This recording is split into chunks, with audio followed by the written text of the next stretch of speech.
तकरीबन 7 दिन का आप कह लिए जंगबंदी थी या ह्यूमैनिटेरियन पॉज था, एक ब्रेक था।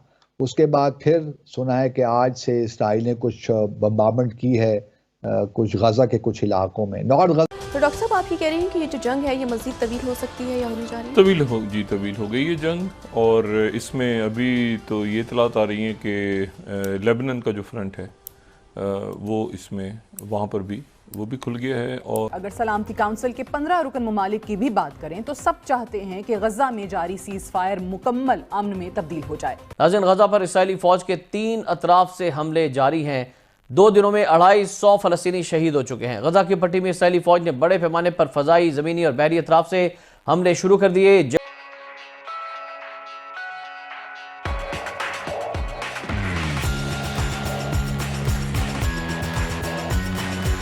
तो पूरी तरह बर्बाद हो गया है। अब सोचने की बात यह है कि हमास ने 7 अक्टूबर को जो एक्शन लिया वो इसलिए तो नहीं हो सकता कि जो फलस्तीन के कैदी हैं इसराइल के पास उनको रिहा करवाने के लिए किया हो, क्योंकि अगर फलस्तीन के पास लेट से 6 से 7 हज़ार फलस्तीनी कैदी भी हैं, तो इस हमास ने 15,000 लोगों को शहीद करवा दिया। तो ये हो नहीं सकता कि हमास की ये स्ट्रैटेजी हो, क्योंकि हमास उन्होंने सब कैलकुलेट तो किया होगा। जब 7 अक्टूबर को उन्होंने एक्शन लिया, उनको मालूम होगा कि किस तरह इसराइल रिएक्ट करेगा, क्योंकि हमास ने भी तकरीबन 250 के करीब हॉस्टेजेस भी बनाए, उनको यरगमाल किया, गजा में ले आए। तो देखना यही है कि अब हमास की स्ट्रैटेजी क्या है। हमास ऑब्वियसली यही चाहता था, जहाँ तक हमारी असेसमेंट है, कि फ़लस्तीन का मसला जो बिल्कुल बैक बर्नर पे जा रहा था, पीछे हट रहा था, वो फिर एक दफ़ा सामने आ गया है। और जो इब्राहिम एकॉर्ड्स भी हो रहे थे वो भी थोड़े बहुत डावाडोल कुछ अरसे के लिए तो हो ही गए हैं। फिर अब जो है फ़लस्तीन का मामला ज़ेर बहस है, 2 स्टेट सोल्यूशन की बात हो रही है। तो काफ़ी हमास के जो एक्शन ने काफ़ी दुनिया को हिला के रख दिया है। तो ये हो नहीं सकता कि हमास ने सिर्फ ये 5-6 हज़ार फ़लस्तीनी कैदियों को रिहा करवाने के लिए एक्शन किया हो, क्योंकि ये कैदी तो देखिए ना, मगरबी किनारे में तो हर रोज़ इसराइल गिरफ्तार भी कर रहा है। एक दिन रिहा करता है 20-30 कैदी, और फिर अगले ही दिन और गिरफ्तारियां हो जाती हैं। लेकिन बहरहाल ये हमास की स्ट्रैटेजी तो मुझे यही लगती है कि यही थी। दूसरी तरफ इसराइल के अब एंड गेम क्या है?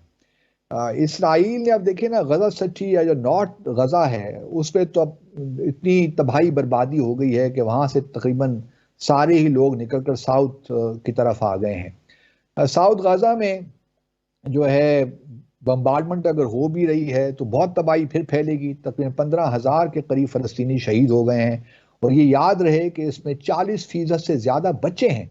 तकरीबन 7,000 के लगभग बच्चे शहीद हुए हैं, मासूम जानें ज़ाय हुई हैं इसमें। तो ये कोई आम सी बात नहीं है।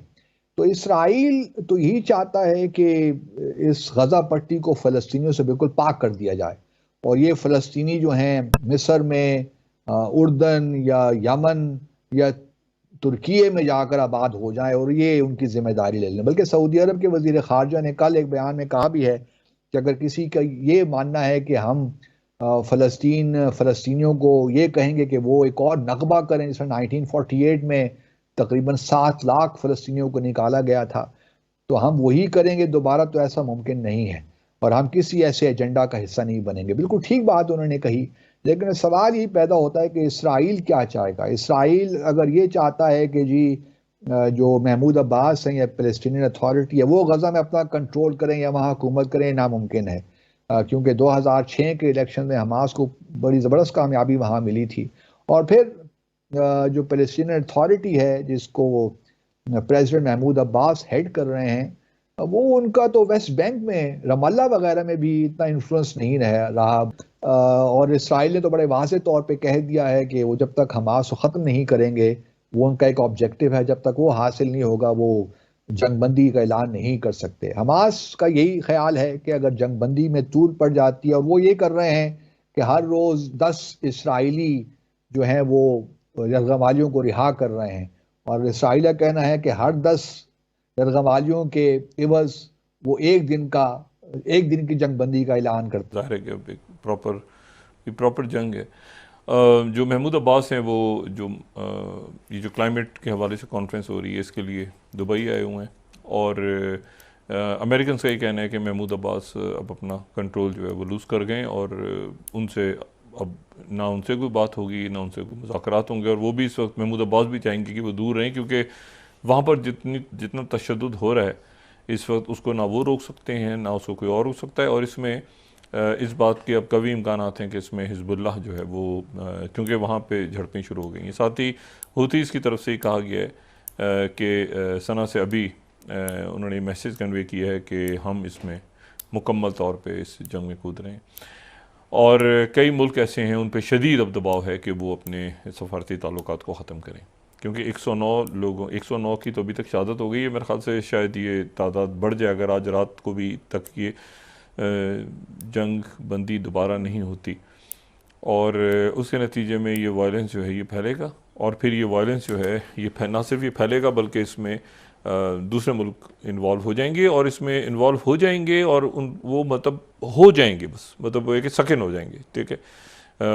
चाहे वो लेबनान हो, चाहे वो जॉर्डन हो, चाहे वो इजिप्ट हो, चाहे वो अरब ममालिक जिनके ताल्लुकात हैं इसराइल के साथ, जिनके साथ नहीं है, या जो अमन चाह रहे हैं, जो सीज़ फायर की बात कर रहे थे। देखें चाइना ने मॉस्को, ये पूरा अरब डेलीगेशन गया, इन्होंने सब दुनिया का दौरा किया, इसमें टर्की भी था, इसमें जो है ईरान, अच्छा ईरान के जो फॉरेन मिनिस्टर हैं उनकी आज बात हुई, सऊदी अरेबिया के फॉरेन मिनिस्टर को उन्होंने बताया, उन्होंने कहा जी हमारे और आपके ताल्लुकात अपनी जगह है, लेकिन हमारा ये जो मुत्तहिदा अरब अमारात के यूएई के वज़ीर ख़ारिजा से उनकी बात हुई, उन्होंने कहा कि हम ताल्लुकात अपनी जगह है, लेकिन कॉन्फ्रेंस में हम इसलिए नहीं आ रहे कि यहाँ पे इसराइली डेलीगेशन आए हुए।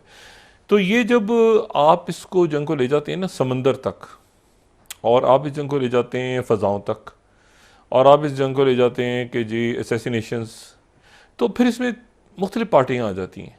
ये हमेशा होता है, ये इतनी ये ग्रे जोन में जंग है ना, ये कोई ब्लैक एंड वाइट नहीं हो रही, ये जंग कोई ब्लैक एंड वाइट नहीं है, ये ग्रे जोन वॉरफेयर फिर इसमें स्टार्ट हो जाता है। किसने मारा, कहाँ मारा, कैसे मारा, किस जगह अटैक हुआ, कैसे हुआ, कहाँ से रॉकेट्स आए थे, कहाँ गिरे, कैसे गोलियाँ किसने मारी, कैसे चली, कैसे, तो मतलब है कि ये फिर एक मसला बड़ा ख़राब होना शुरू हो जाता है। इसमें बॉम्बिंग्स होनी, और वो उस वक्त तो जब ये हुआ था ना, जब ये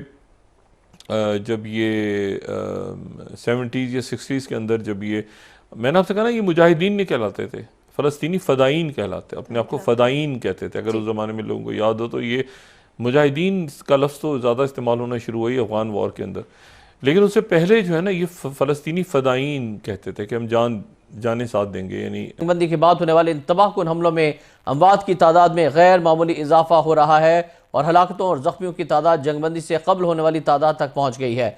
फ़लस्तीनी मीडिया ने गजा में महकमा सेहत के हुकाम के हवाले से बताया कि जुमे की सुबह से इजरायली बमबारी के नतीजे में हलाकतों की तादाद 240 और ज़ख्मियों की तादाद 650 तक पहुँच चुकी है, जबकि इसमें इजाफे का खदशा है।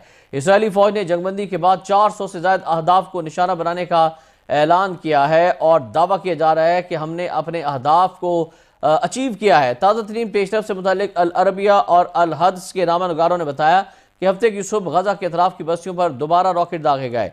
इसी दौरान फ़लस्तीनी मीडिया ने इत्तला दी है कि इसराइली बंदूक बरदार कश्तियों ने खान यूनुस के साहिल पर अपनी गोलाबारी तेज कर दी है। खान यूनुस के इलाके में गुमसान की जंग जारी है। इसराइली फौज वस्ती गजा की पट्टी में मशरकी अल मगाजी और दीर अल बलह को मुसलसल निशाना बना रही है। मुजाहिदीन इन हमलों का मुंह तोड़ जवाब दे रहे हैं।